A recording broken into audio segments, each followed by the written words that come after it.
Shalom. Hari ini saya berusaha untuk menjelaskan kontrak perkuliahan yang sedianya akan disampaikan nanti dalam kuliah semester yang akan datang di ISTT IKSM Santosa Asi yang rencananya dimulai pada tanggal 31 Juli 2023. Saya dipercayakan oleh lembaga untuk mengajar dua mata kuliah. Mata kuliah yang pertama itu ada sejarah gereja dan mata kuliah yang kedua adalah teknologi dan media pendidikan agama Kristen. Apa yang saya lakukan hari ini merupakan bagian dari kontrak perkuliahan yang saya ingin publish di YouTube saya sebagai bagian dari pertanggungjawaban kepada publik akan tridharma dosen dalam tiga bidang, yaitu pengajaran, PKM, dan penelitian.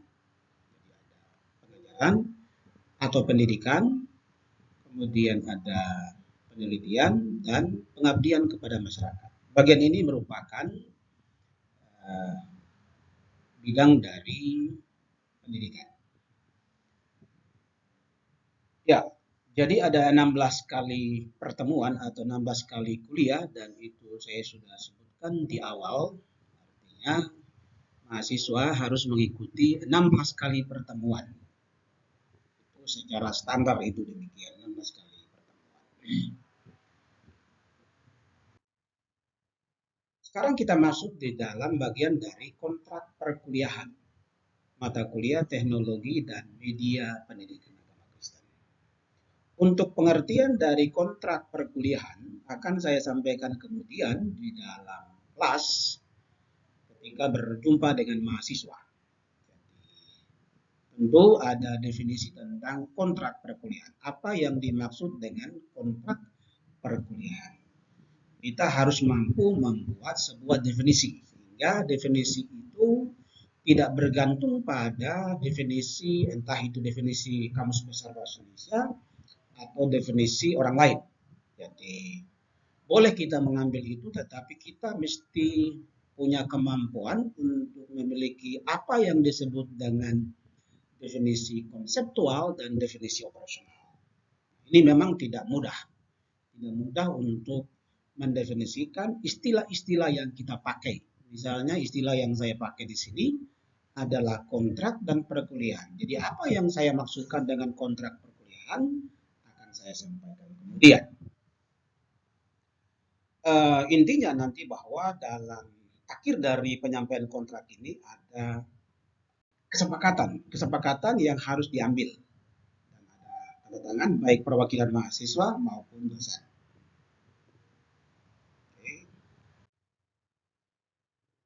Pertama kita mulai dengan komponen pertama dari kontrak perkuliahan itu kita mulai dengan identitas mata kuliah. Ini sesuai dengan teori yang saya dapat dari pelatihan apply approach ya dari Universitas Negeri Solo atau biasa disebut dengan AA. Jadi setiap dosen yang mengikuti pelatihan itu punya kemampuan untuk membuat kontrak perkuliahan, dan kontrak perkuliahan sesuai dengan teori yang saya dapat itu harus dimulai dengan identitas mata kuliah. Dalam identitas mata kuliah ada nama mata kuliah. Nama mata kuliahnya adalah teknologi dan media PAK, pendidikan agama Kristen. Bobotnya itu 2 SKS. Maka kita butuh waktu 100 menit untuk belajar mata kuliah ini. Lalu audiensnya adalah mahasiswa semester 5. Lalu ruang kuliahnya adalah ruang atau kelas C. Itu di kampus STT IKSM. Lalu program studinya adalah pendidikan agama Kristen. Pengampu mata kuliahnya adalah saya sendiri, Dr. Yonas Muley, MTH. Jadi MTH ini dalam bidang pendidikan. Ya, itu berhubungan dengan identitas mata kuliah. Jadi kita bicara sesuatu berdasarkan teori, bukan berdasarkan pengalaman. Walaupun pengalaman itu penting, tetapi kita harus memulai dengan teori. Dan ini teori yang saya dapat dalam pelatihan. Pelatihan bukan pelatihan abal-abal, tapi pelatihan yang ya dilakukan oleh universitas yang punya nama. Lalu komponen yang kedua dari kontrak perkuliahan adalah saya masuk di dalam manfaat mata kuliah. Apa manfaat mata kuliah yang tentu akan dialami oleh mahasiswa setelah mengikuti mata kuliah ini? Saya merumuskan ada 3 manfaat. Mata kuliah teknologi dan media pendidikan agama Kristen yang dirancang untuk diberikan kepada mahasiswa STTIK SM Santosa ASI semester 5 itu berpijak pada beberapa manfaat. Manfaat yang pertama yaitu memberikan wawasan kepada mahasiswa program studi pendidikan agama Kristen akan kemampuan mengenali masalah dalam pendidikan dan berusaha memadukan teknik dan logia. Jadi seni dan ilmu. Dalam teknologi itu kita bicara tentang seni, tetapi juga kita bicara tentang ilmu untuk mengatasi masalah dalam proses pembelajaran pendidikan agama Kristen. Mengapa kita bilang masalah? Karena ketika teknologi itu muncul, selalu ada masalah yang dihadapi oleh manusia. Dan untuk mengatasi masalah itu, manusia memerlukan teknologi atau alat untuk mengatasi masalah itu. Misalnya ketika Tuhan menciptakan langit dan bumi, menciptakan manusia, menciptakan ikan, ya Tuhan memberi perintah kepada manusia untuk menguasai alam semesta di mana manusia berada, tetapi manusia harus membuat alat untuk menangkap ikan. Tidak mungkin Tuhan Allah yang datang lalu menangkap ikan diberikan kepada manusia. Itu tidak mungkin. Tapi manusialah yang menangkap ikan. Untuk menangkap ikan maka ada masalah. Masalahnya apa? Perlu alat. Maka alat itu sebagai pembantu manusia dalam mengatasi kesulitan itu. Demikian juga dalam pembelajaran itu kita menghadapi sejumlah kesulitan, misalnya mahasiswa ngantuk dan lain sebagainya, ya butuh teknologi. Jadi teknologi itu bisa dalam pengertian konsep, bisa juga dalam pengertian ilmunya. Maka tadi saya sampaikan bahwa dalam kita bicara teknologi, kita bicara tentang tekniknya atau kita bicara tentang seni, tetapi dalam seni itu ia berpadu dengan logia atau ia berpadu dengan proses berpikir. Proses berpikir di sini itu bisa dalam konteks keilmuan, tetapi juga bisa dalam pengertian pengalaman yang memadukan pikiran itu dilaksanakan secara sekreatif mungkin. Itu poin yang pertama. Poin yang kedua, manfaat dari mata kuliah teknologi dan media pendidikan agama Kristen adalah menyadarkan mahasiswa akan peluang di era disrupsi atau era yang serba mengalami perubahan untuk memanfaatkan teknologi sebagai media dalam proses pendidikan agama Kristen di sekolah formal maupun non formal. Yang saya maksudkan dengan non formal itu seperti sekolah minggu, katekisasi dan lain sebagainya yang dikenal dalam gereja. Kebetulan saya dari gereja-gereja yang menganut asas sekolah minggu dan katekisasi dan sidi, maka istilah-istilah lain saya tidak pakai. Misalnya ada kelompok sel dan sebagainya, ya itu mungkin oleh teman-teman yang lain yang berasal dari gereja-gereja yang menggunakan istilah itu, silakan saja. Ada kelompok sel dan lain sebagainya. Tapi saya tidak menggunakan istilah itu. Saya hanya menggunakan istilah sekolah minggu dan katekisasi dan sidi. Lalu manfaat yang ketiga adalah menolong mahasiswa dalam memanfaatkan asas filosofi. Asas filosofi yang saya maksudkan adalah pertama dia ontologi. Kemudian asas yang kedua adalah epistemologi. Dan yang ketiga adalah aksiologi terhadap teknologi dan media pembelajaran yang dipakai dalam PAK, Pendidikan Agama Kristen. Jadi dalam ilmu manapun, ia tidak boleh mengabaikan apa yang disebut dengan ontologi, epistemologi dan aksiologi. Entahkah itu sistematik teologi, hermeneutika, kemudian ilmu apapun, ia ada di dalam apa yang disebut dengan ontologi, epistemologi, dan aksiologi. Itu penting. Jadi ontologinya apa, epistemologinya apa, dan aksiologinya.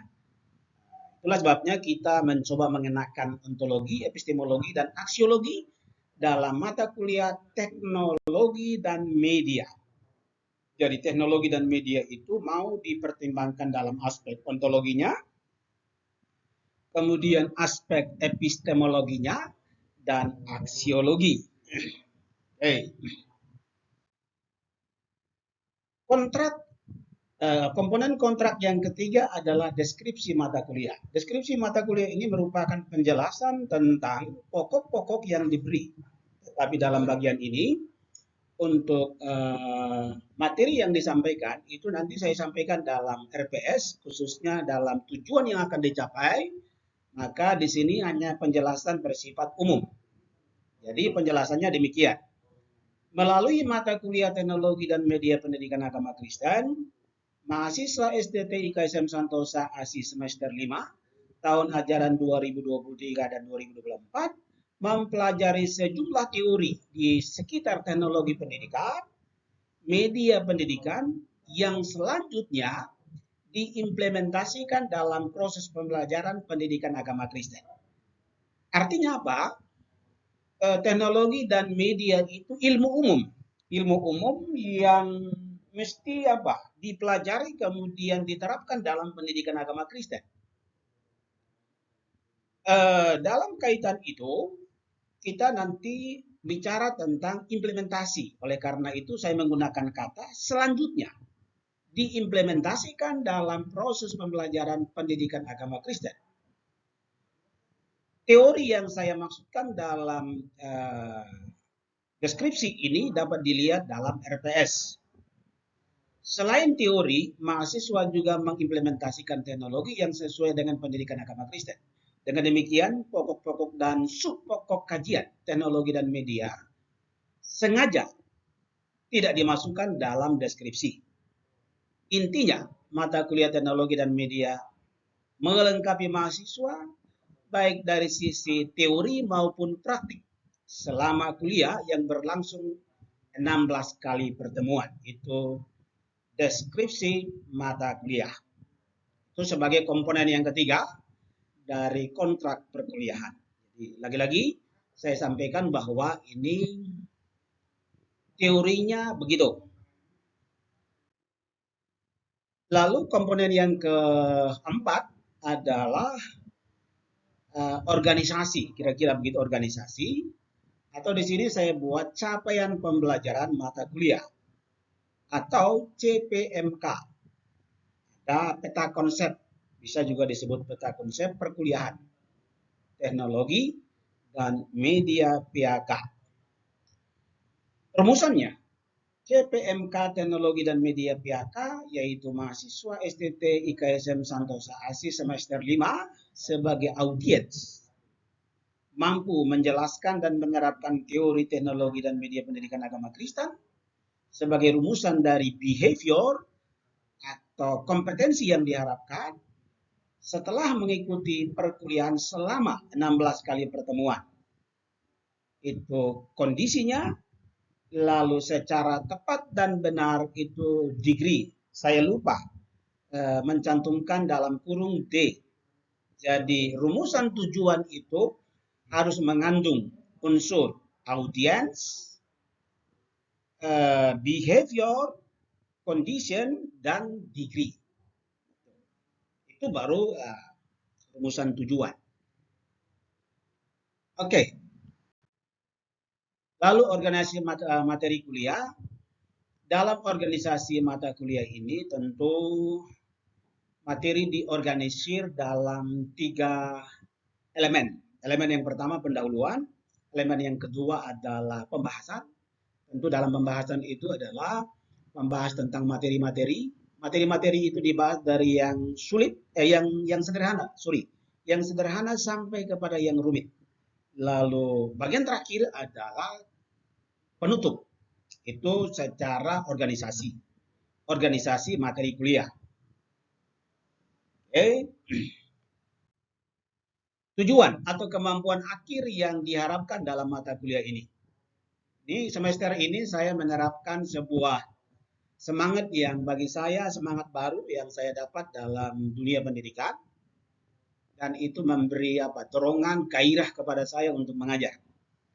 Perhatikan rumusan tujuan yang hendak dicapai dalam pertemuan pertama, pertemuan kedua, pertemuan ketiga, sampai pada pertemuan ke-16, semua ada rumusan tujuan.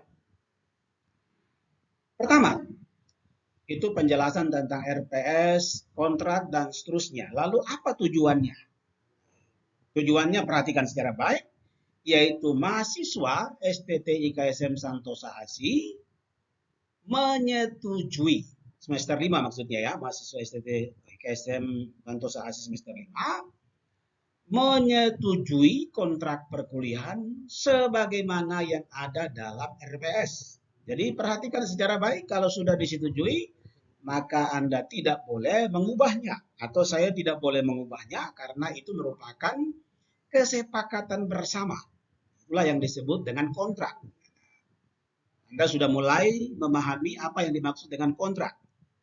Jadi saya kasih tahu saja, kontrak itu kesepakatan antara dosen dan mahasiswa. Sepakatnya apa itu nanti lihat dalam RPS. Tetapi dalam kontrak ini saya akan sampaikan item-item yang harus disepakati antara dosen dan mahasiswa.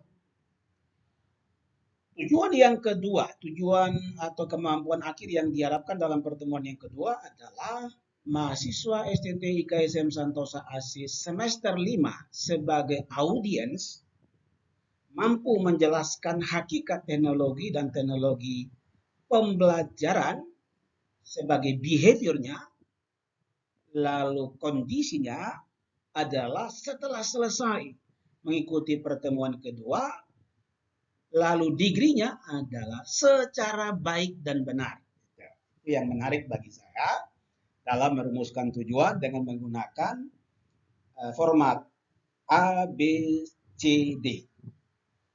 Lalu yang ketiga, pertemuan yang ketiga adalah mahasiswa STT IKSM Santosa ASI semester 5 sebagai audiensnya mampu mengidentifikasi dan menjelaskan peranan teknologi dan media pendidikan agama Kristen sebagai behavior. Jadi behaviornya itu ada pada mengidentifikasi dan menjelaskan. Setelah mengikuti perkuliahan, ini adalah kondisi. Pertemuan ketiga, dengan menjelaskan secara tepat dan benar. Ini rumusan tujuan yang terukur. Jadi apa yang saya lakukan itu jelas terukur.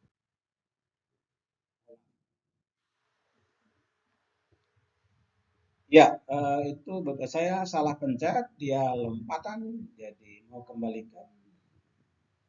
Ini rekaman, jadi tidak apa-apa, kita lanjut saja. Rumusan yang lain Anda hendak perhatikan dalam slide ini. Kemudian kita masuk di dalam pendekatan dan strategi pembelajaran.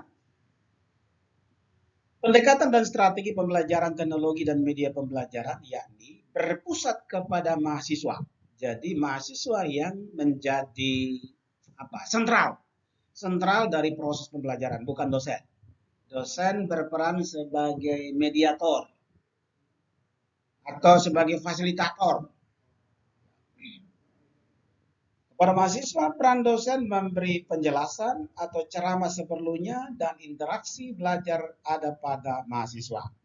Itu sebagai pendekatan dan strategi pembelajaran dalam mata kuliah teknologi dan media pendidikan agama Kristen. Sumber-sumber belajar. Saya sengaja menggunakan gelar akademis dan gelar guru besar supaya Anda tahu bahwa buku-buku yang kita pakai ini adalah buku-buku yang memang bobot akademisnya itu sungguh sangat layak untuk diperhatikan. Pertama, untuk sumber utamanya saya menggunakan buku Profesor Dr. Yusuf Hadi Miarso, MSc, dengan judulnya Menyemai Benih Teknologi Pendidikan. Nah, buku ini tidak diterbitkan lagi, tetapi ada dalam buku e-book yang bisa Anda lihat dalam di Google ya. Anda bisa lihat di situ, tetapi saya punya buku buku dari Yusuf Hadi Miarso, Menyemai Benih Teknologi Pendidikan. Lalu bahan penunjangnya Anda bisa baca buku Yakub Tomatala, Antropologi, Dasar Pendekatan Pelayanan Lintas Budaya. Ya, ini memang ada bagian tertentu yang saya ambil khususnya ketika beliau membicarakan tentang teknologi. Ada konsep yang bagus, jadi dia menjelaskan tentang teknik dan logia. Jadi ada seni, kemudian ada ilmu.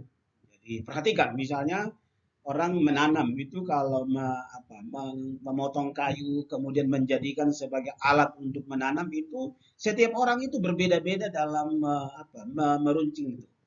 Setiap orang itu kan bergantung kepada seni yang dimiliki oleh orang itu. Kalau orangnya seninya seni biasa-biasa ya dia akan membuat secara biasa. Tapi kalau orang jiwa seninya tinggi, maka jiwa seni dan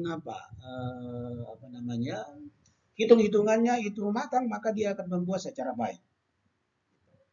Saya terkenang dengan seorang dosen saya namanya Dr. Kampung Malisa. Sekarang dia sudah tua dan pulang ke Toraja. Itu sangat disiplin sekali. Oke, kita lanjut. Itu tentang sumber-sumber belajar.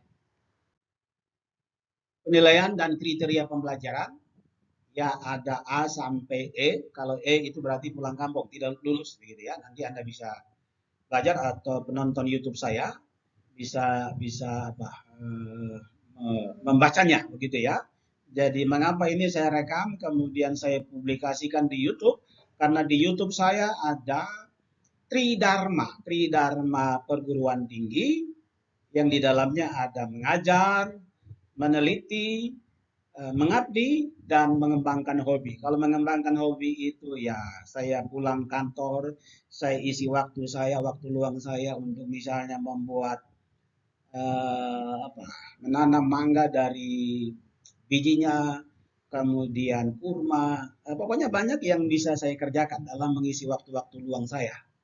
Kenapa saya lakukan ini? Karena saya ingat kejadian pasal 2 itu Tuhan memberi mandat untuk mengusahakan dan memelihara. Jadi kalau nanti Bapak Ibu atau para mahasiswa nanti melihat YouTube saya, jangan kaget sampai-sampai saya membuat pupuk cair, kemudian pupuk organik dari daun kering, daun basah, itu semua dalam rangka mandat budaya. Siapa tahu ada para petani yang menonton YouTube saya dan itu berguna baginya. Sehingga walaupun saya terbatas tinggal di kampung pulau di Jakarta, tetapi saya bisa melanglang buana ke berbagai tempat baik di Nusantara ini, bahkan sampai ke luar negeri. Kalau sekiranya orang luar negeri membaca dan menggunakan translate, maka mereka akan bisa mengerti. Jadi papan saya itu bersifat universal. Kita terbatas tetapi kita bisa menggunakan media-media yang sifatnya kita bisa mengajar secara universal. Sama dengan saya lakukan dalam blog saya.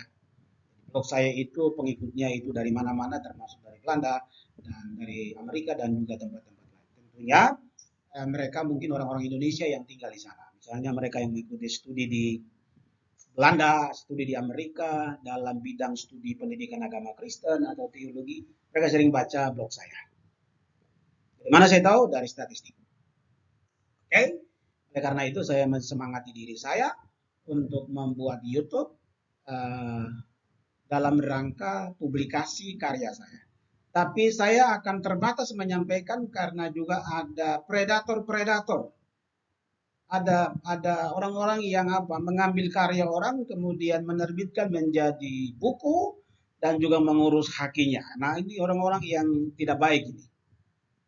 Jadi saya berharap bahwa apa yang saya publikasi ya tidak dilakukan itu. Ada dua orang yang mengambil karya saya. Saya tidak tahu apakah mereka mengambil dari blog atau mereka mengambil dari bahan yang saya kumpulkan pihak-pihak tertentu sebagai bagian dari BKD saya juga tidak paham. Tetapi saya melihat bahwa mereka kutip, mereka ngambil, tetapi footnote ya tidak beraturan. Misalnya definisi tentang sejarah gereja mereka ambil dari Wikipedia, padahal definisi itu yang saya buat tidak ada dalam Wikipedia, tetapi dia cantumkan di situ Wikipedia. Jadi itu ketahuan banget. Oke, kita lanjut. Saya tidak menyebut namanya, saya juga tidak menuduh, tetapi baru menduga. Kalau menduga kan boleh. Saya punya bukti di laptop saya yang lama itu ada. Jadi kalau mau apa dokumen digital saya punya, tetapi laptop saya yang lama ya sudah saya simpan, sudah saya abadikan. Suatu saat kalau itu bisa dibuktikan saya akan ambil. Tapi kalau tidak, Tuhan memberi kemampuan kepada saya untuk menulis, sehingga tidak apa-apa. Itu hanya mata kuliah sejarah gereja dan entrepreneur, kemudian liturgi. Jadi ya satu yang mengambil materi saya liturgi itu ya pengurus juga jurnal. Jadi ya itu mengerikan juga ya. Oke, kita lanjut. Ini kok saya bicara sampai ke sini. Oke, kita lanjut. Karena apa? Mengerjakan bahan ini kan tidak gampang. Itu proses berpikir. Jadi kalau Bapak Ibu yang menonton ini, mahasiswa yang menonton ini juga, ya mohon kalau mengambil, ya kutiplah, kasih sumber gitu. Kalau kasih sumber kan kita senang. Lalu kriteria penilaian. Ada sejumlah kriteria penilaian, kehadiran dan keaktifan di kelas 10%, itu standar lah di mana-mana 10%, jangan 20 atau 30, cukup 10%. Karena itu sudah standar itu. Lalu presentasi kelas itu saya kasih 20%, tapi ini masih kita cari sepakat, namanya kontrak. Jadi tidak langsung ini sudah otomatis ini dipakai, tidak, kita masih diskusikan lagi. Namanya kontrak. Kalau tidak ya jangan bilang kontrak. 20%, kemudian PKM mata kuliah. Nanti kita buat teknologi sekolah minggu. Kalau nanti Anda setuju, kita membuat teknologi dan media sekolah minggu. Kalau Anda sudah siap, kita sampaikan di sekolah ini. Nanti kita pilih tempat. Tempatnya gampang. Tempatnya gampang. Orang blogger, orang YouTuber itu mudah. Mudah kreasi berpikirnya. Lalu UTS 25%, bukan 25%, 15%. UAS 15%, jadi 30, ditotalkan menjadi 100. Karena UAS dan UTS dan UAS itu hanya mengevaluasi kemampuan berpikir. Karena itu, mata kuliah yang dirancang ini teknologi dan media tidak hanya pada kemampuan berpikir, tetapi kemampuan untuk keterampilannya. Karena itu nanti kita melihat, misalnya bagaimana memberdayakan YouTube. Bagaimana membuat blog sehingga nanti dia menjadi sebuah website. Nah, saya sudah sekian lama berkecimpung dalam blog dan saya sudah bisa membuat sebuah website. Bukan saya buat, tetapi saya hanya sewa jasa domain. Tetapi kemudian template-nya itu kita pakai template yang terbaik, ya. Kalau Anda nanti lihat dalam blog saya, salah satu blog bahan ajar, nanti saya akan tunjukkan kepada Anda. Itu tinggal hanya saya membayar domainnya, lalu itu blogspot berganti menjadi domain saya. Tapi saya masih setia menggunakan yang free itu. Saya tidak perlu malu dengan menggunakan yang free. Karena siapa yang Bapak entrepreneur Indonesia meninggal itu orang Chinese, dia bilang seorang entrepreneur adalah seorang yang mampu mengubah kotoran menjadi emas. Saya kaget. Apa maksudnya itu? Maksudnya, coba kalau Anda lihat Ancol. Ancol itu kan dulunya itu kan tempat yang mungkin tidak bagus. Rawa-rawa dan sebagainya. Tetapi begitu dikelola oleh seorang entrepreneur, para pengusaha, maka dia menjadi tempat yang bagus sekali. Punya nilai jual yang tinggi. Bahkan sekarang orang sama dengan mungkin Taman Mini, kemudian tempat-tempat lain. Tapi saya tidak dalam entrepreneur sekelas itu. Saya entrepreneurnya adalah mau mengelola blog itu yang free untuk menjadi sesuatu yang tampilannya bagus. Dan saya kira saya sudah lakukan itu dalam waktu yang sangat lama. Oke, kita teruskan. Jadwal kontrak perkuliahan.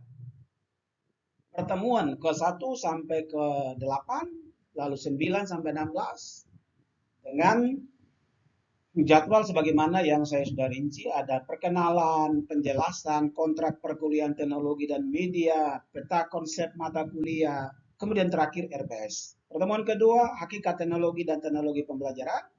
Pertemuan yang ketiga, peran teknologi pendidikan agama Kristen. Keempat adalah dimensi atau kawasan teknologi pendidikan. 5, hakikat media pembelajaran, dan seterusnya. Nanti Anda bisa baca yang saya sudah buat. Kita lanjut.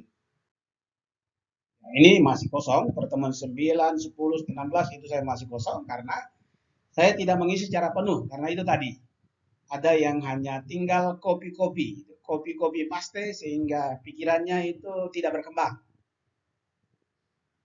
Pikirannya statis, pikirannya dari hari ke hari, dari semester ke semester, tetap itu-itu saja. Oleh karena itu, pertemuan ke-9 sampai 16 itu saya tidak cantumkan. Biarkanlah yang melihat itu berpikir untuk memberdayakan potensi yang Tuhan Allah beri, kemampuan berpikir.